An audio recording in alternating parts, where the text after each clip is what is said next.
بسم اللہ الرحمن الرحیم۔ تو آئیے یہ دیکھتے ہیں اور پھر اس پر مزید بات کرتے ہیں۔ بسم اللہ الرحمن الرحیم نحمدہ ونصلی علی رسولہ الکریم۔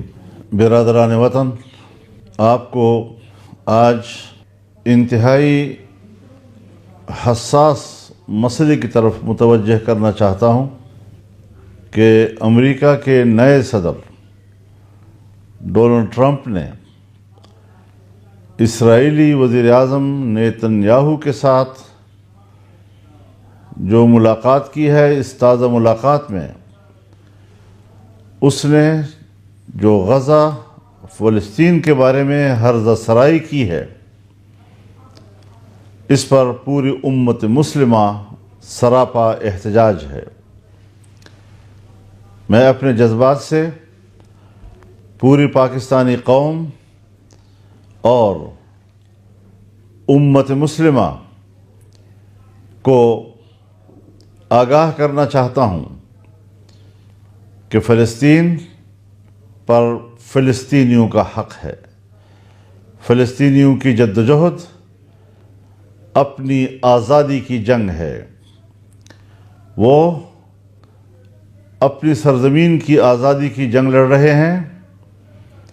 اسرائیل ایک صہیونی قبضے کا نام ہے اور فلسطینیوں کے سرزمین پر ان کے قبضے کو آج تک فلسطینیوں نے تسلیم نہیں کیا، اور پوری امت مسلمہ فلسطینیوں کے شانہ بشانہ کھڑی ہے۔ میں ٹرمپ کو بتانا چاہتا ہوں کہ تم نے افغانستان پر بھی قبضہ کرنا چاہا۔ 20 سال تک تم نے افغانستان میں خون بہایا، لاکھوں انسانوں کا خون آپ نے کیا، ان کے انسانی حقوق کو پامال کیا، ان پر جنگ مسلط کی، لیکن آپ شکست کھا کر وہاں سے بھاگ کھڑے ہوئے۔ ابھی 15 مہینے تک جس طریقے سے اسرائیل نے ٹرمپ کی پشت پناہی میں، امریکہ کی پشت پناہی میں، جو بائیڈن کی پشت پناہی میں عام انسانیت پر بمباری کی، غزہ کو کھنڈرات بنا دیا، اور خان یونس کو اور دوسرے شہروں کو انہوں نے کھنڈرات بنا دیا، اور اب بھی اس میں ہزاروں لوگ اس کھنڈرات میں اور ملبوں میں دبے ہوئے ہیں۔ 50,000 سے زیادہ فلسطینی مسلمان شہید کیے گئے، جس میں 75% چھوٹے بچے اور خواتین ہیں۔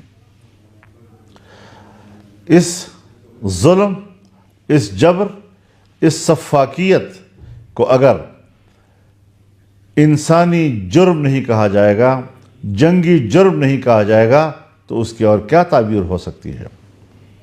امریکہ نے صدام حسین کو اسی قسم کے جرائم کے نتیجے میں تختہ دار تک پہنچایا۔ معمر قذافی کو انہوں نے اقتدار سے ہٹا کر اسے جام شہادت سے ہمکنار کیا۔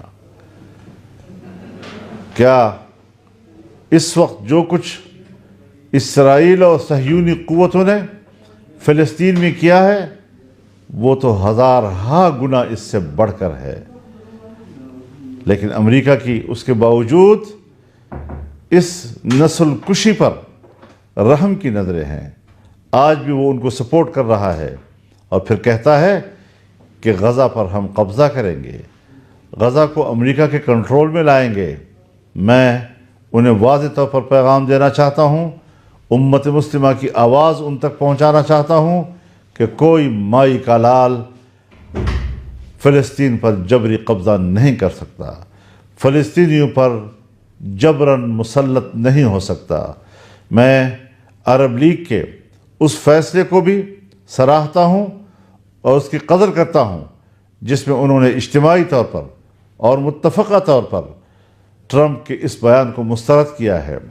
میں سعودی عرب کے موقف کو جرأت مندانہ کہتا ہوں کہ جنہوں نے ٹرمپ کی اس حوالے سے گفتگو کو سرے سے مسترد کر دیا ہے اور مسئلہ فلسطین کے سیاسی حل کی بات کی ہے۔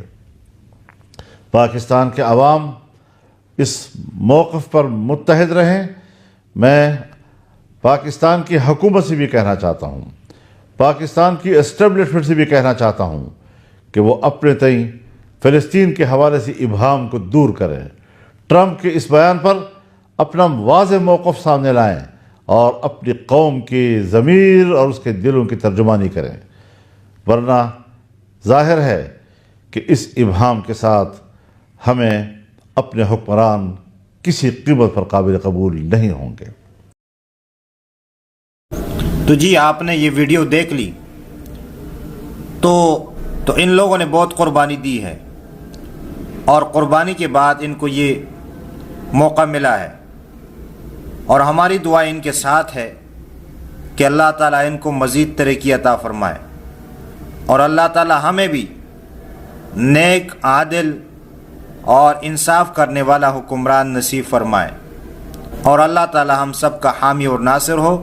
آمین ثم آمین یا رب العالمین۔